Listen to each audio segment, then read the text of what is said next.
Hey, everybody. My name is Christian Sanchez. I am an ASI programming coordinator for Cal State Fullerton. We hope you're all enjoying All Night Study Week. If you want more information about the giveaways, events, and activities we prepared for you all, make sure to check out the ASI Instagram at ASI CSUF. And we also wish you good luck on your finals next week. Today, specifically, we have another addition to the Titan Talk series, this time featuring motivational speaker and coach Jovan Glasgow. It's a pleasure to have Jovan. I will introduce you all to Jovan later in the stream, where you will have an opportunity to get your questions in the chat answered. So if you come up with any questions for Jovan, feel free to type them in the chat. But for now, without further ado, I present to you a video that Jovan has prepared especially for us tonight. Hope you all enjoy.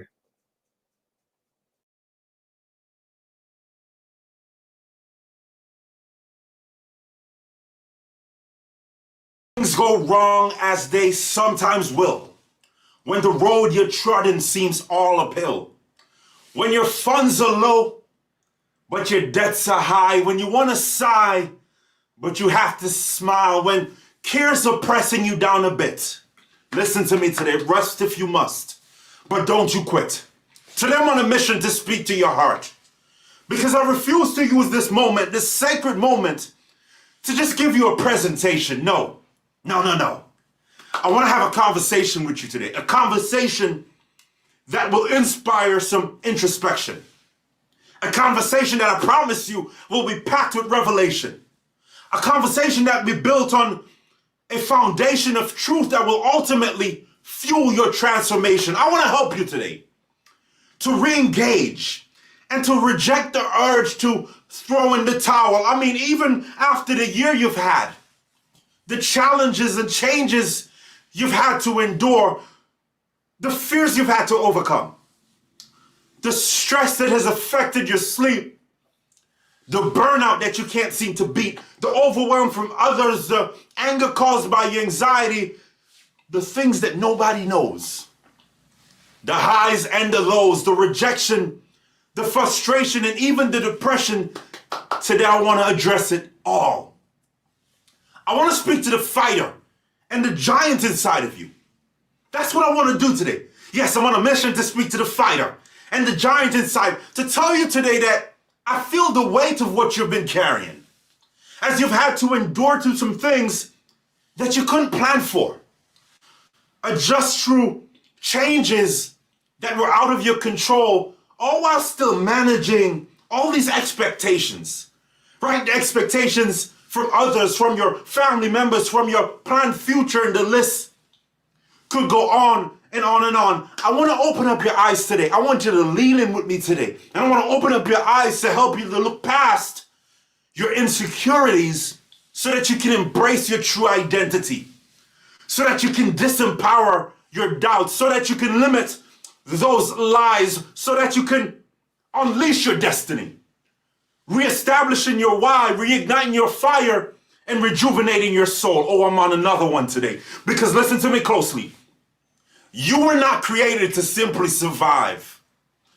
You were created for significance. You were created for service. You were created to thrive. And at times, I know it may not feel that way. At times we feel stuck, lost, tired, overwhelmed, disempowered, defeated, or just downright frustrated. I mean, I've been there too, but hear me out. That at one point in my life denied me for a job application. You see, the only way I was able to persevere, gain a perspective, and push through is because I didn't quit on me. Don't quit. Don't you quit. Don't you quit on you today.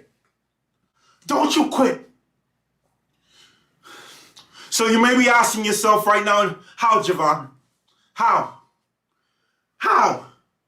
Jovan, after the year I've had, the changes and challenges I've had to endure, the fears I've had to overcome, the stress that has affected my sleep, the burnout that I can't seem to beat, the overwhelm from others, the anger caused by my anxiety, the things that nobody knows, the highs and the lows, the rejection, the frustration, and even the depression. How do I not quit on me? How do I gain that perspective? You may be asking me, how do I take back my power? How do I turn my obstacle into an opportunity? How do I turn my tears into triumph? How do I use my problems for more purpose? Oh, I got you. I'm so happy you asked. Because you're asking right now, how do I do it, Jovan? Where do I start? You start simply by addressing the thing that we sometimes diminish. The thing that we put on the back burner, the thing that we We don't realize sometimes we diminish this thing. You start with your value. You start with reclaiming and realizing what your true value is. Hear me closely. When we go through things, we tend to associate who we are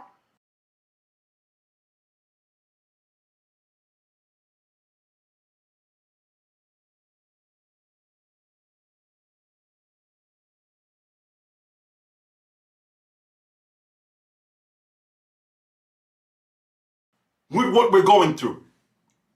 Follow me. When most of us fail at some things, we feel like we're failures. We consider ourselves failures.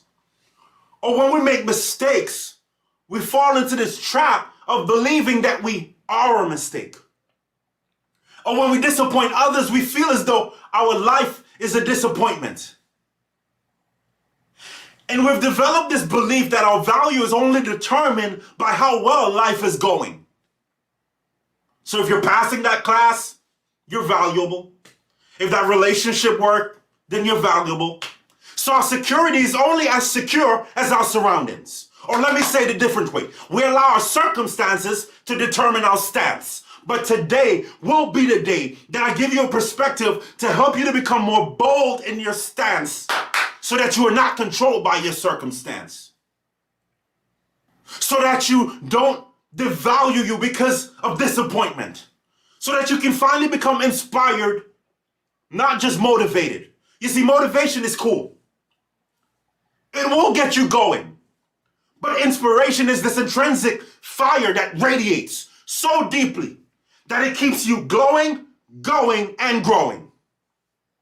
Inspiration starts with I, because the epitome of your fulfillment, your dreams, your vision, your goals is identity.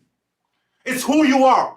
It's what you value. It's how you value yourself. It's what you believe about you.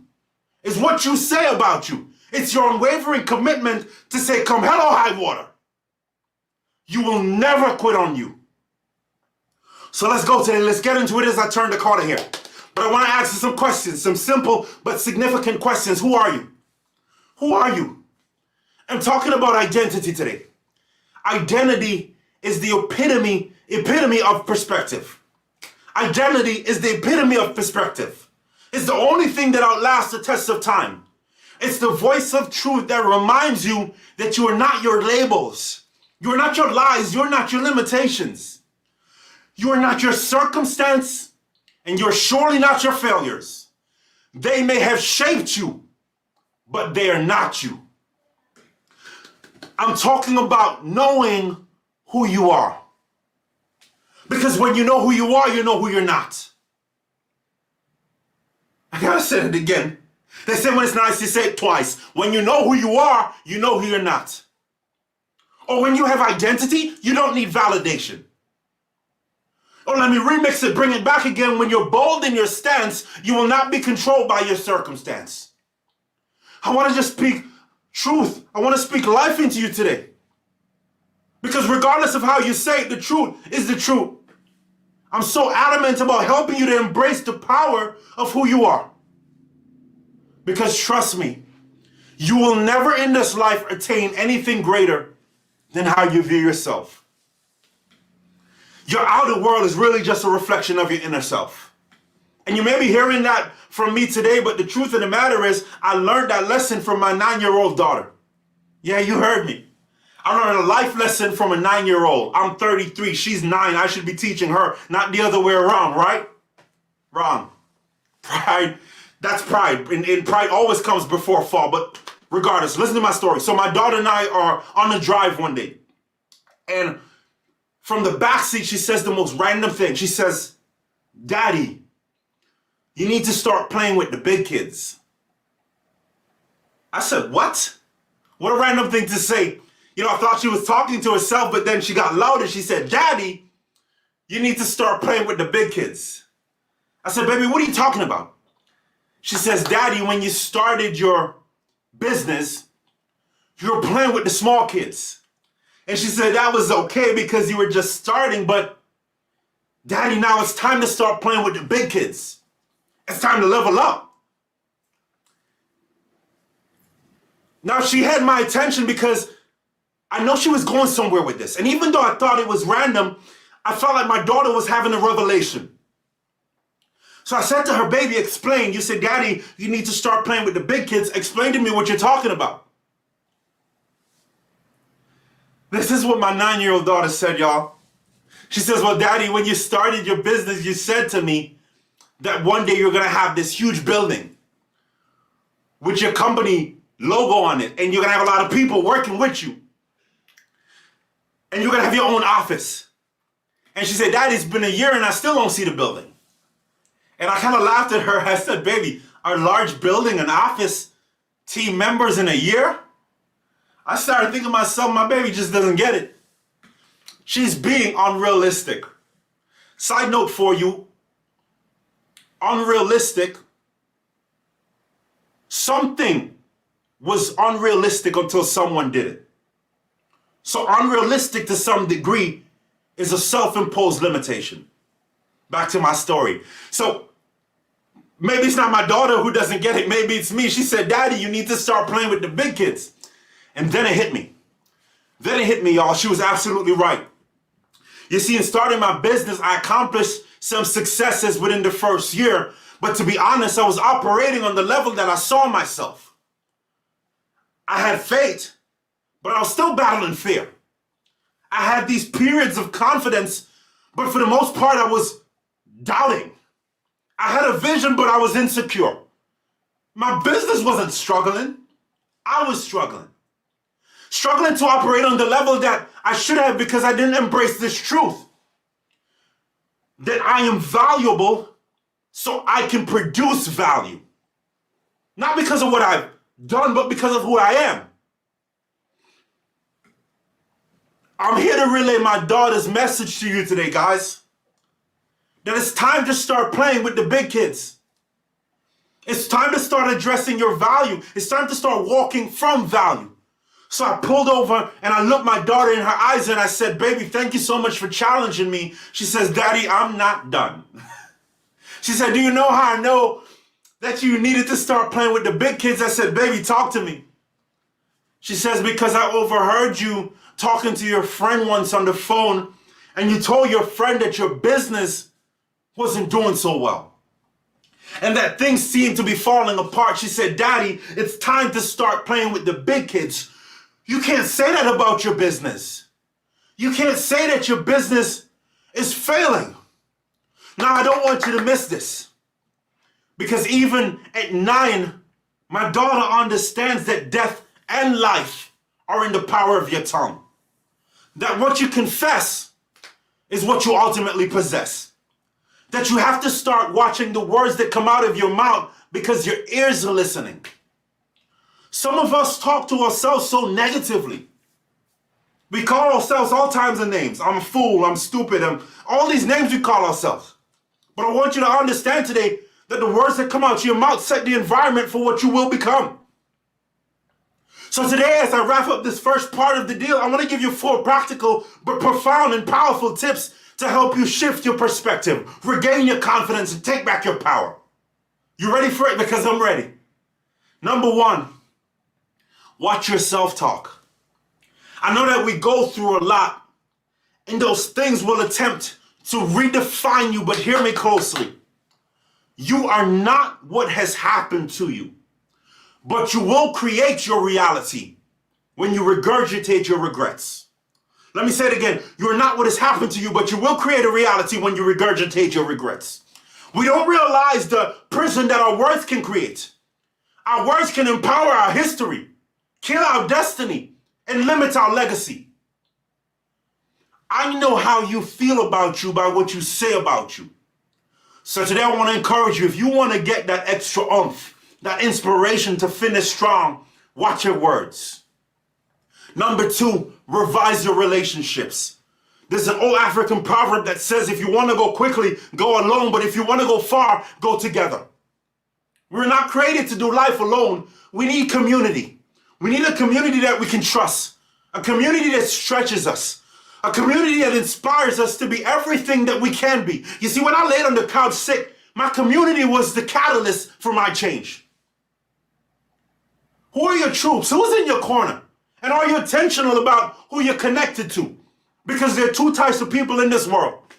People that are going to complement your purpose, or people that are going to compete against your purpose. But they'll never do both. You can't put on clean shoes and walk outside in the dirt and the shoes not become dirty. The same way you can't hang around negative people and not become negative. Number 3, you got to create a vision for your life. A vision is your true north. It's where you're going. And your vision needs 3 things. You need to have clarity, connection, and conviction to your vision. And have a vision that's written down. And your vision should stretch you. If your vision is something that you can achieve in ease, it's not a vision, it's a goal. Do you have a vision for your life? Not just in your head, but on paper, written down, visible. Because without a vision, you will be destroyed by distraction. I gotta say that again. Without a vision, you will be destroyed by distraction. And step number 4, before I close, focus, don't fight. And what I mean by that, in life, we're gonna come up against things that I call giants. Giants are things that challenge our capacity. Giants are the test that you may have failed at some point that you have to now do a final exam for. Or maybe the job opportunity that you don't feel qualified for. Giants are things that are in front of us, things that we tend to look at ourselves and wonder, am I even capable enough for this? But listen to me closely. Sometimes those giants are just distractions. Distractions to make you start questioning your work, questioning your value versus focusing. Right now, your focus has to be at an all-time high. Your focus has to be on what you can control. Your focus has to be on your input, not worrying so much about the outcome. And when I say that, what I mean is that you need to operate with excellence, not perfection. There's a difference between excellence and perfection. Excellence focuses on maximizing the input. Perfection is concerned and worries tirelessly about the outcome.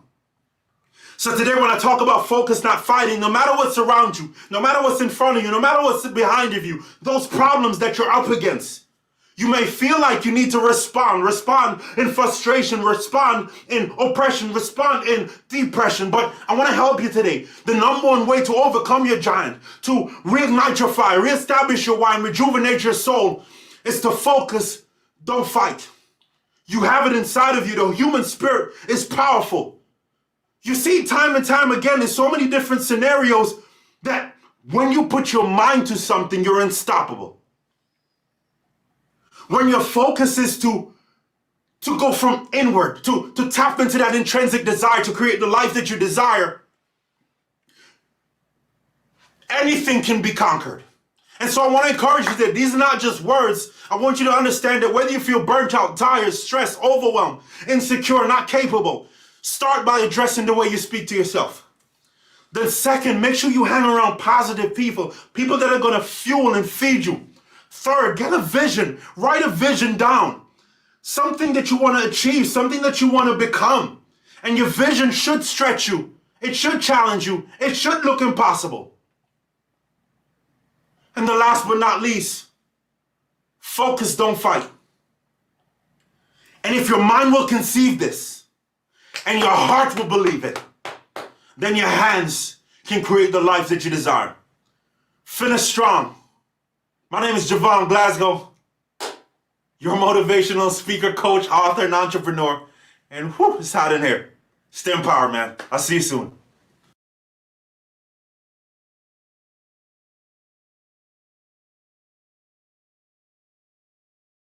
Wow.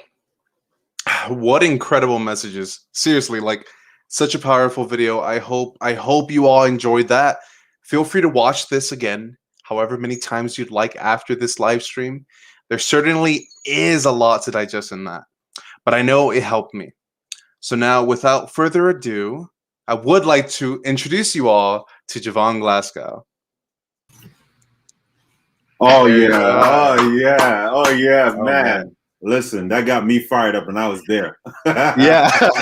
No, seriously. Oh man, Jovan, thank you so much for coming. Truly. I can't begin to express how glad we are to have you here with us today.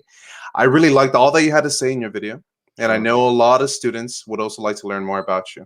sure. So why don't we start off with a little introduction? Let's Could you give do it, us some man. background about yourself? Let's do it. Originally from the islands. I'm originally from the islands of Antigua and Barbuda, so the more I talk, you'll hear my accent jump out at you. And so at the age of 18, my parents decided to send me to the best place to send a young boy struggling with puberty and identity. They sent me to Miami, Florida. So I went to school in Miami. Nothing to do with what I do now. I studied aeronautical science, so that's what my degree is actually in.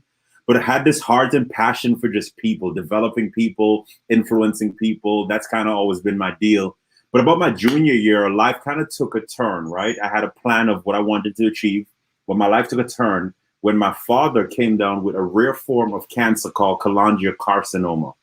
And this rare form of cancer, I saw him within a year. My dad was a big guy, 6'3", 270 pounds, lose about 90 pounds in less than a year and end up losing his battle to cancer. And that wrecked my entire family. That put us all obviously in this position of uncertainty. And looking back now in hindsight, that was about a decade ago, that loss is what actually gave me a platform for my purpose, for what I'm doing right now. Because I wanted to have so many people to understand that life is fragile, that we have this opportunity to not find purpose, but create purpose. That's something I'll probably talk about a little bit later, because I think we waste time sometimes trying to find our purpose. I get that question all the time, Jovan, how do I find my purpose? And so I want to really help people to get up and to take their autonomy and to step into creating the life that they really desire. So over the last decade, I've been blessed to be a speaker, coach, author, entrepreneur, husband, father, everything that you can think about. So yeah, so 20,000 foot view of my story. Wow, that's incredible. Yeah, that you've really shown how much your experience has been able to like impact you positively, how you said in your video. So I hope you can share with us, how we can also do the same. About your video. What are some things you wanna readdress? 100%. So I think there was a lot in the video, and it kind of got hammered home really, really quickly. But the number one thing I think I wanted us to understand from that video is what our true value is. You see, we live in a world and society that tells us our value is in what we drive, what we own, where we live, the grades we have, what we do for a living. And that's where value is established. But the truth of the matter is that is not the establishment of value. That's just how the word validates value. And so I want us to understand that really being authentic and being true to who we are and understanding the power of who we are is the epitome to creating the life that you desire.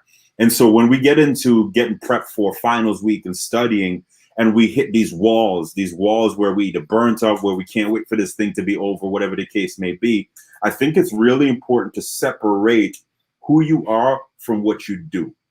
Because if you're not careful, you'll allow that grade, that fear of a bad grade or whatever the case may be, to start making you believe that you are that grade.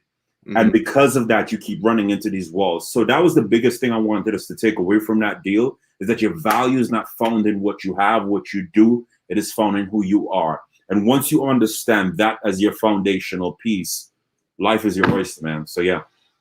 Wow. Yeah, I know a lot of students right now.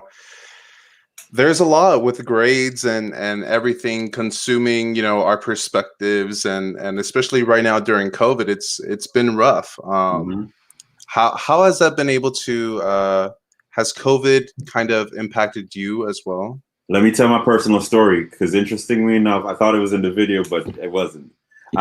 So when everything popped off with COVID last year, I was watching the news like everybody else, and I had the same uncertainty I think most people had. Like, what in the world is this?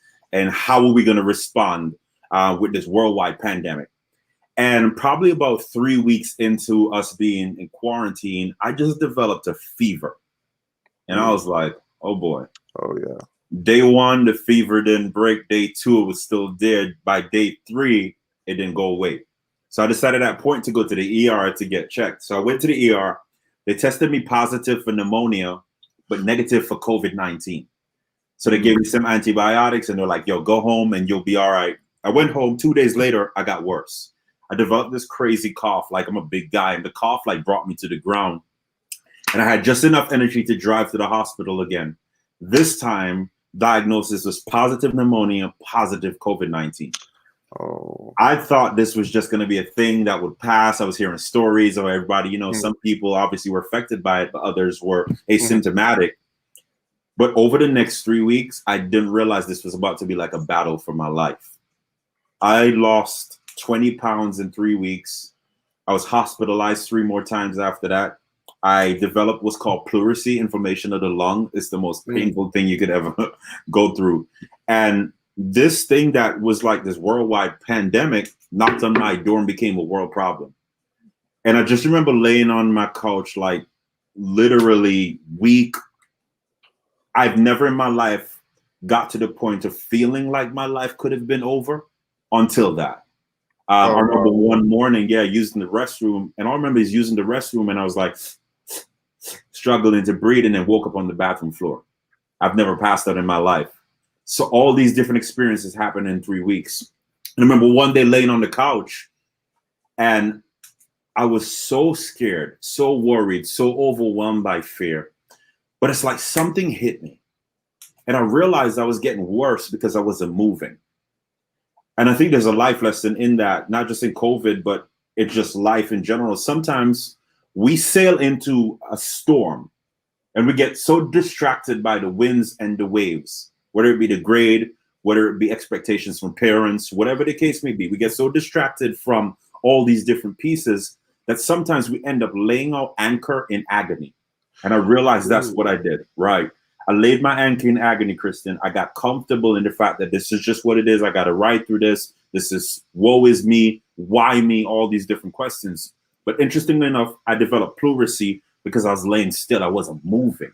And I think that's a life lesson for so many people, is that sometimes we can get in this position of when we run into what I call giants, things that are bigger than us, things that challenge our capacity, we become kind of paralyzed by, you can't even call it fear, but paralyzed by just this entitlement of, man, woe is me, or why is this happening in a case? But as I laid there, man, my mind went back to my mom, who even after losing her husband of 27 years, still got up every single day to run a small business in the island.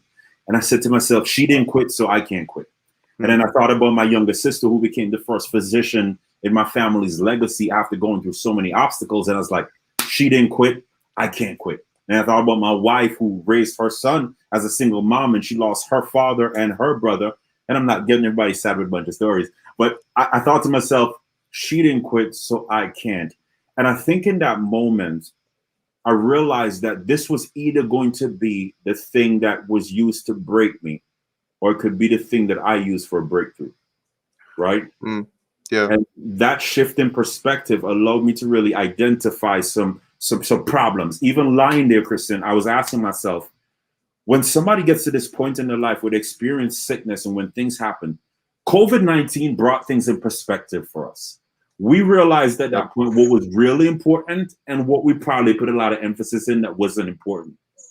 And that's when I began this shift in mindset from worrying about happiness to start pursuing fulfillment. Happiness is this attaining of a thing. Fulfillment is about being something. And so out of COVID-19, I ended up launching this new program that I have now called PX3 Living. And dude, in less than a year, I'm working with companies and organizations that I didn't dream I would even be in the same room as. Number one. Number two, I'm advising companies that denied me for a job application when I was looking for a job, right? Yeah. So it's in this story that I want us to understand that sometimes it's our most painful moments that actually create a blueprint for a purpose. Yeah. Wow. Yeah. That's an incredible message right there. Wow. That COVID really, I think I can agree so much with that. I feel like a lot of students can see how COVID kind of like showed them what it is that really like spikes them the most in their lives, what really like should be most valuable. I know for me, My grades, they weren't doing so hot during this virtual learning, but I wasn't so worried about them because I know why. I know why everything was going on, and I wanted to focus on other things. And I feel like a lot of students did that. But now, seeing as things are hopefully slowing down again, we this fear is coming back. This fear of like, all right, well now how do I get back up? So what would you say to that? How do we recover now? I love that. If we focus on recovering, we will recover. But if we focus on thriving, we will thrive. Ooh. For that example specifically, when you think about going through the adjustment of COVID-19 and saying, man, this has changed so much. COVID-19, and I hope somebody writes this down because this is going to be huge. COVID-19 brought us new problems. Would we all agree to that? New problems, right? Yep. New problems just means more purpose. Slow that down. You will never live out your life's purpose if you're not solving a problem. So the more problems we have now is the more opportunity for purpose. There are going to be two types of people that come out of a pandemic like this. People who survived through it and came out on the other end to be like, okay, let me get back to normal. Yeah. Or people who went through this and found a way to be innovative in the things that they realized we lacked while going through a pandemic. So the thought process shouldn't be, hey, how do we get back to normal? How do we get reacclimated? It should be, how can I be more innovative now that there are new problems that have arrived? Let me give you really quick and give anybody my formula for creating your purpose. We were not created to find purpose. I know motivational speakers say it. Everybody says, you just got to find your purpose in life. How, Sway? How do we do that? Yeah.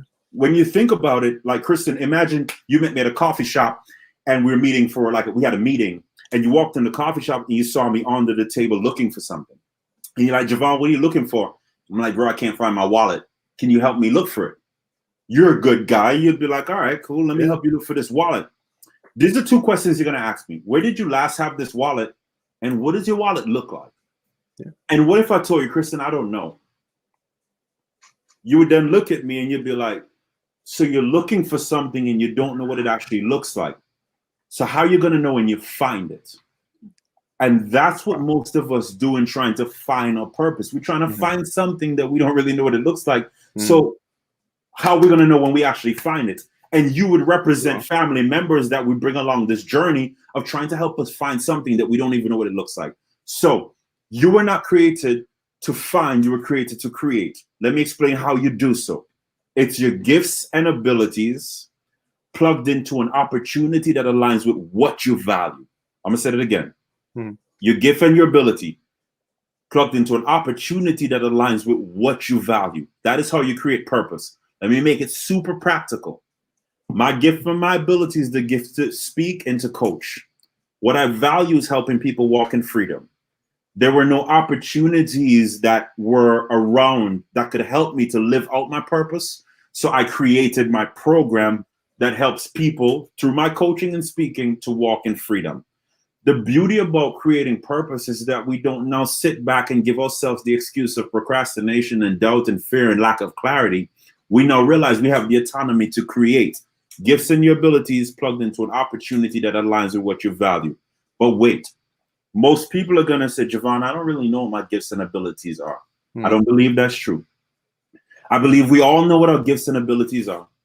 But we diminish our gift and ability when we try to prematurely monetize it. I'm going to say it again. We diminish our gift and ability when we try to prematurely monetize it. I told myself, I want to make 8 figures. Ain't nobody going to pay me 8 figures for speaking and coaching. I know speakers and coaches that are making 8 figures.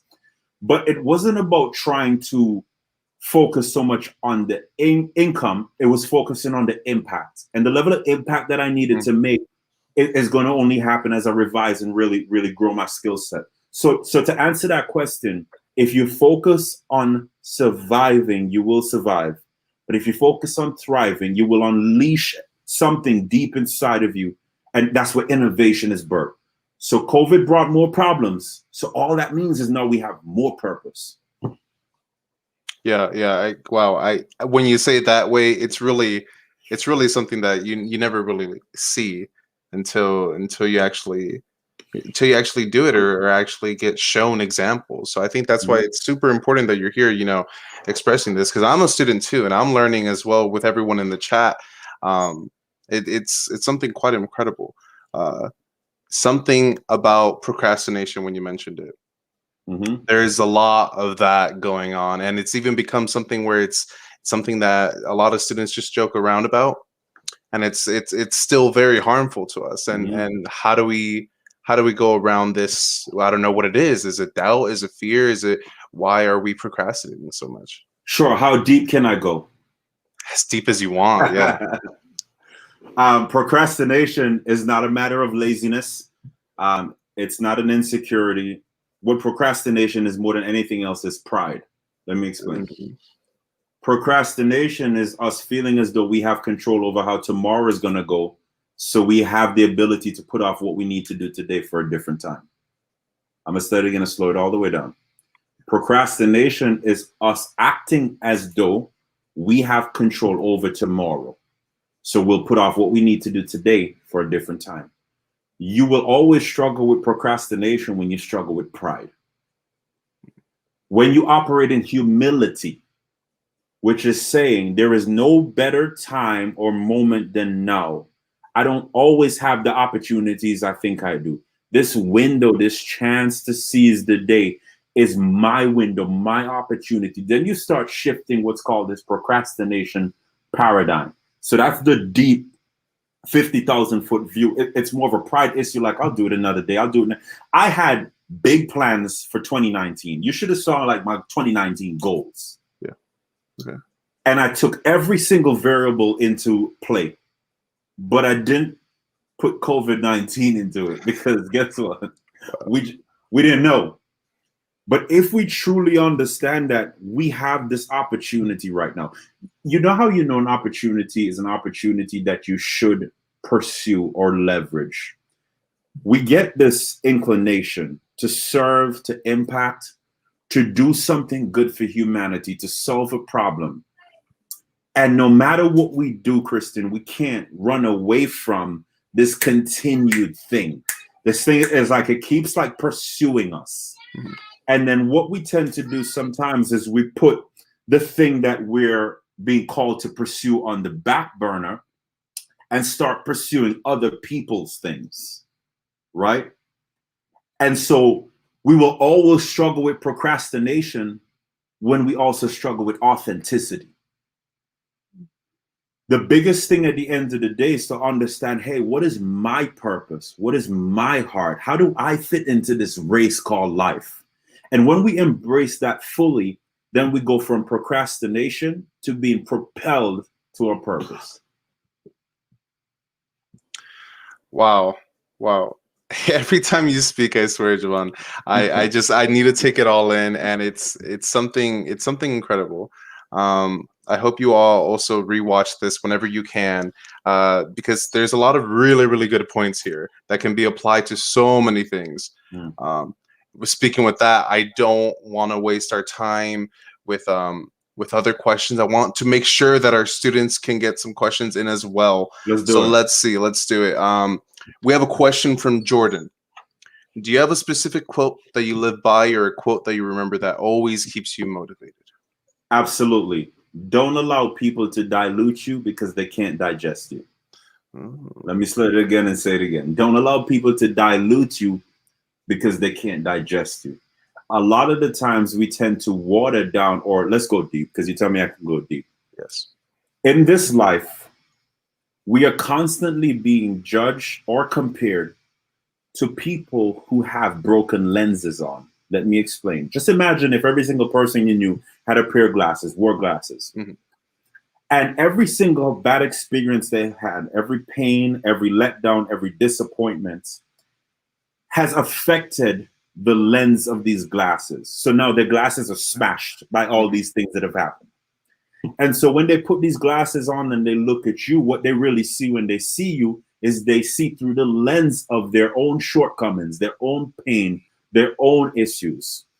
And sometimes they start advising us or giving us an opinion on how we need to change and what we need to not do based on the broken perspective of lens that they're looking through. And then we start to change ourselves, or we start to dilute ourselves, or we start to diminish our worth from a broken perspective. So when I say don't allow people to dilute you because they can't digest you, it has nothing to do with pride, but it has everything to do with making sure that you're really listening to the heart and understanding who somebody is when they give you advice, they give you feedback, they tell you it's not possible or it can't be done. Because 9 times out of 10, most people are not trying to inspire you to make a difference. What they're really doing is they're diminishing you with by deflecting, right? And so don't allow people to dilute you because they can't digest you. Wow, yeah, great point. And you mentioned a lot about kind of steering away from pride, or can you elaborate a little bit about pride? Sure. It's living your life always thinking of you first. Purpose can only be fulfilled by serving others. We call it being selfish sometimes. We call it being egotistical. We call it sometimes being narcissistic. I'm always worried about me. I have never been able to accomplish anything of significance by putting myself first. Anything that I've ever done has always been around the thought process of how can I show up to serve, to love, to impact, to lift up those around me. Because trust me, worrying about you will help you to attain a result. But serving others will create sustainability. You will become extraordinary. You will impact. You will also be fulfilled way past everything else. So when I keep talking about pride, I keep talking about this heart of service. I keep talking about this opportunity of realizing that, hey, tomorrow is not promised, and we have this opportunity today to become everything that we created. But we don't live in fear. We don't live in fear walking around wondering what's going to happen tomorrow. That's not how we live at all, because we're so present. There's a saying that says, stay where your feet are. Stay where your feet are. And it's not proper grammar, but it's so powerful because it really brings you back into where are your feet right now. If your feet are in this conversation with a friend, stay there. If your feet are in this moment of watching a movie, stay there. If your feet are studying, stay there. Stay where your feet are. And when you focus on that, you won't operate in pride and these other different things. So I think pride is one of the number one killers of us really being able to walk in our authentic self. Wow. Yeah. And kind of going along with that, there's a lot of, with college students graduating specifically, they might get rejected for job offers or internships. Amy here asks, any tips or advice on how to deal with rejection? Absolutely. I am more grateful today for the doors that did close than for the doors that were open. Let me give you another perspective on this. Rejection is really just redirection to take your life into a new direction. But we have to understand the difference between rejection and just an obstacle that we have to overcome, right? Because I think sometimes when we try something and we get that no, we tend to take it as, okay, well, everybody said, maybe it wasn't for you. How do you know? I've had this powerful exercise that I want you guys writing, or whatever, if you have a pen and paper, write no on a piece of paper. Just write N-O. Just write it, N-O. When we hear N-O, we hear rejection, right? Yeah. But in front of the N, I want you to put K.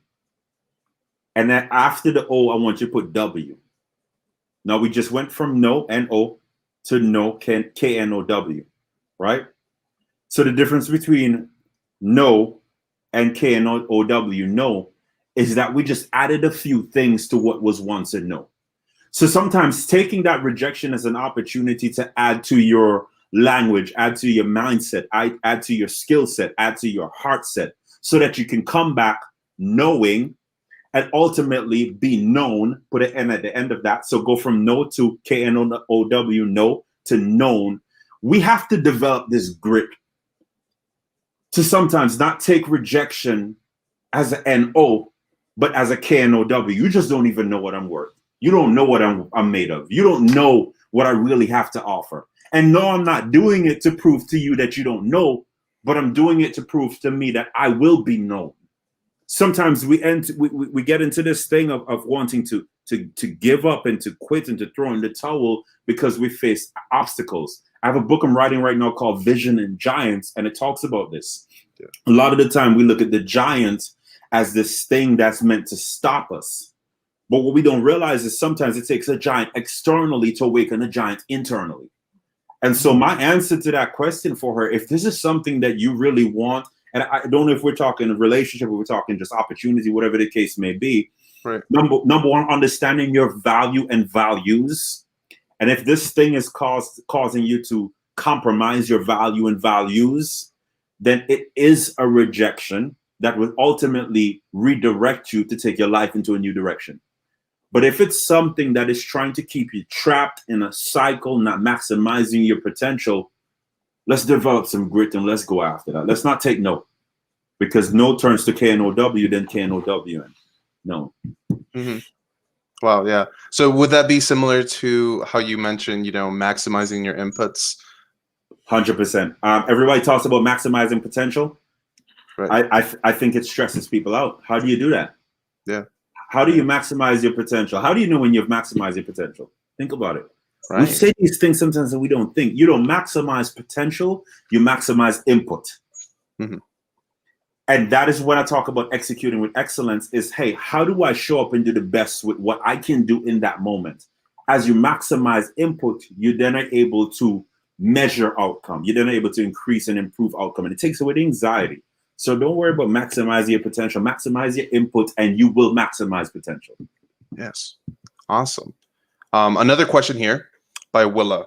How can we support or encourage others to step into their purpose while staying grounded in our own?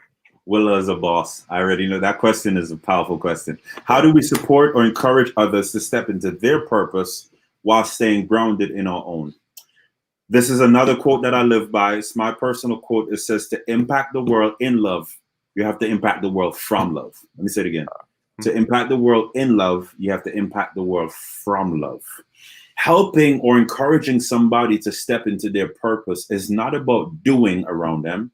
It's about being around them.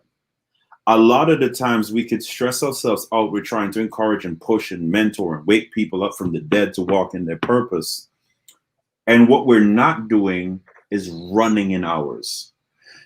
We have to focus less on doing and more on being, because we're human beings, not human doings, right? But when what we focus on truly being purpose, being the example that we want to see. My wife said this to me once, and I love every time she says it. She's like, be the solution that you want to see, be the father that you miss, and I think it's so powerful. And that's what I encourage anybody to do. As you start to walk authentically in your space, there's two things that's going to happen.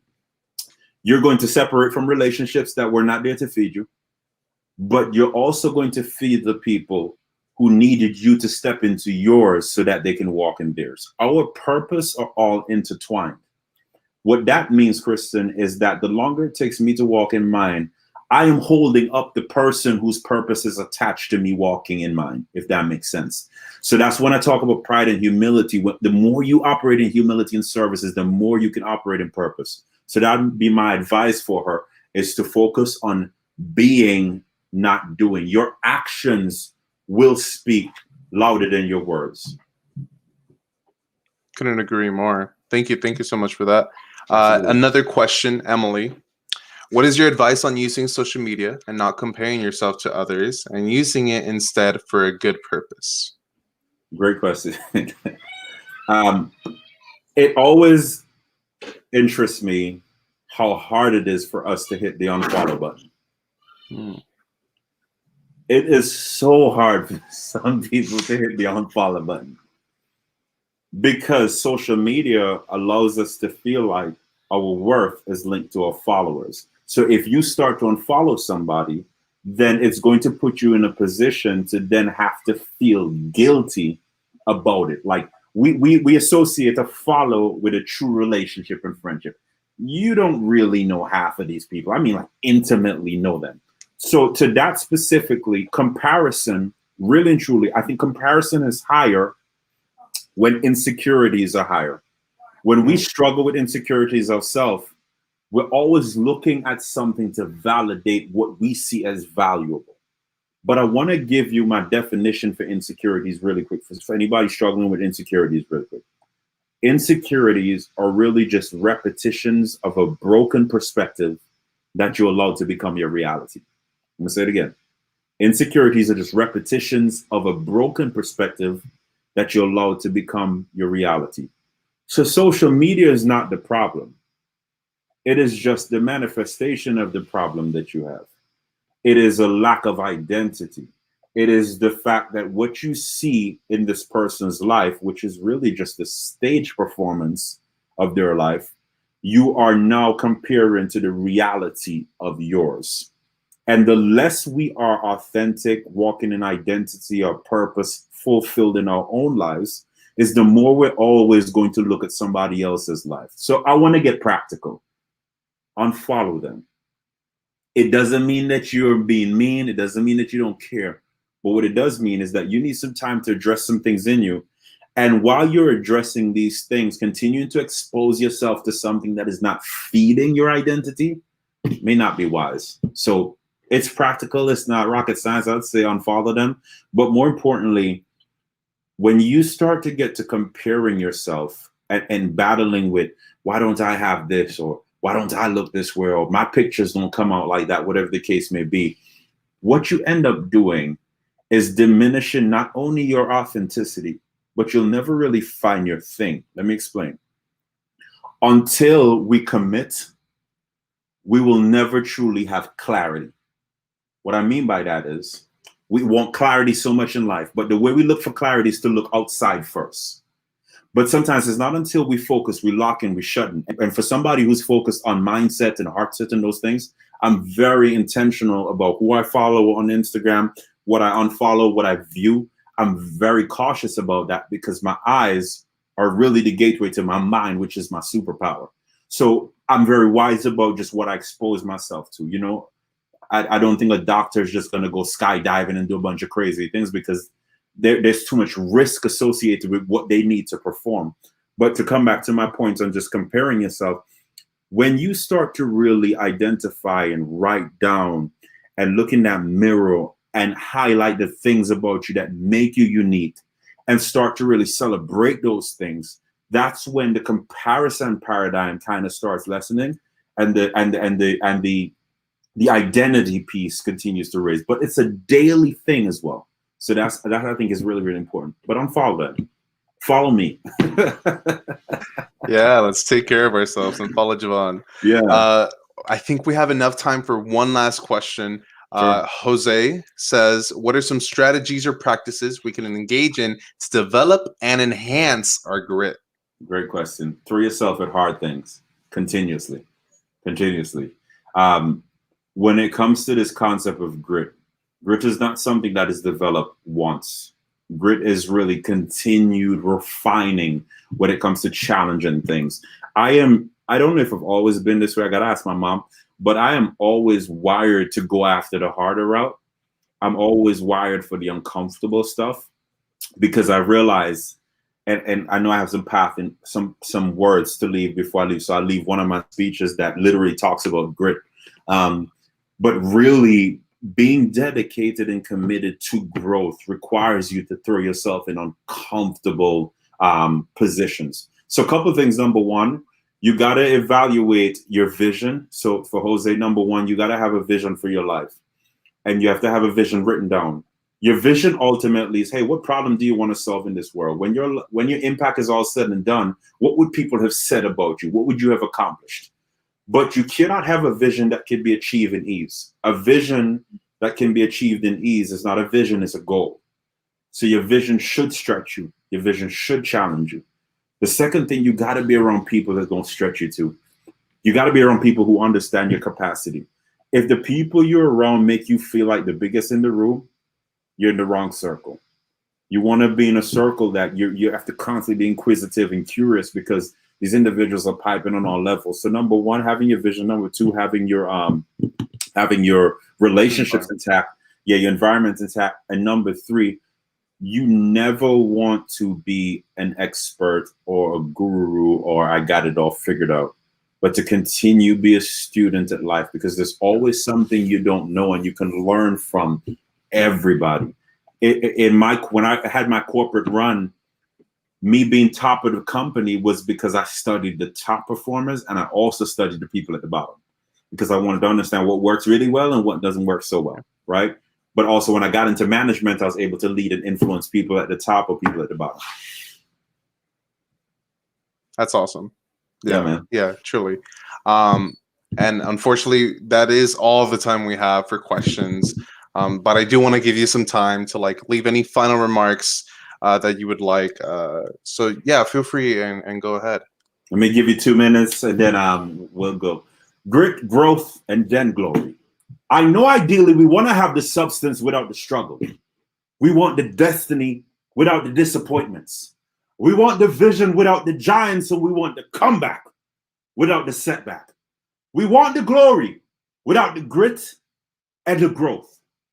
But what we fail to comprehend is that what makes winning significant is the losses that we have to endure in the pursuit of what we desire, aspire, or conspire to create.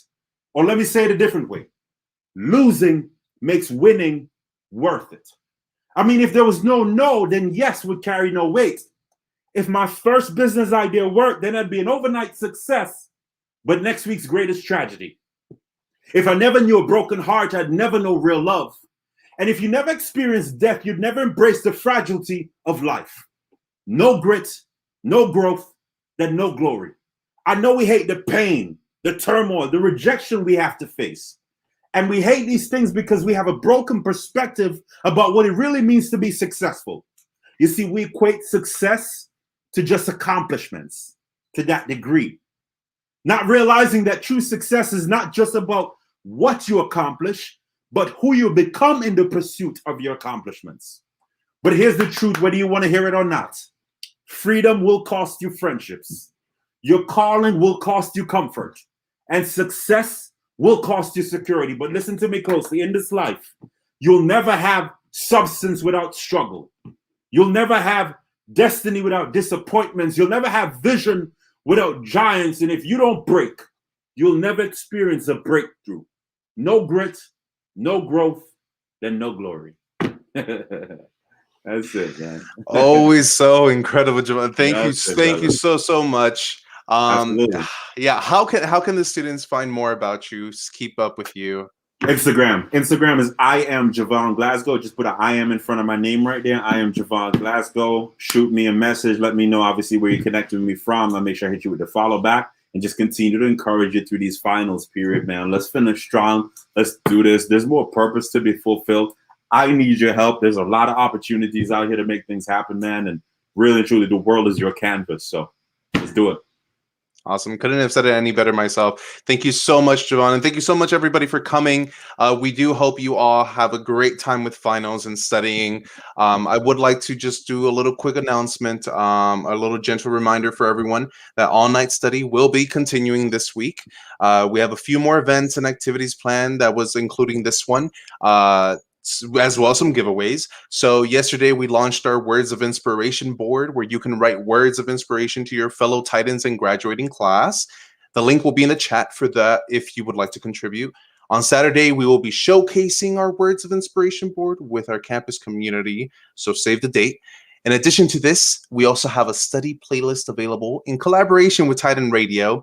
Thursday will be an Instagram takeover with the 2021 and 2022 ASI president, Josh Mitchell. He will explain his position in ASI and what it's like to be a student and an ASI student leader. And Friday, we will be having our Drop the Mic event at 5 p.m. on YouTube, as well as how we had this event. Ariana Brown will be the guest poet for this event. She will perform spoken word and answer a few questions about herself and her poetry in the Q&A session. There will also be a great number of giveaways happening throughout the week. So check out the ASI Instagram for a chance to win items like speakers, gift cards, and CSUF swag. And again, check out Jovan at I am Jovan Glasgow. on Instagram. Thanks so much for joining us, and tuss up, Titans. Tuss up.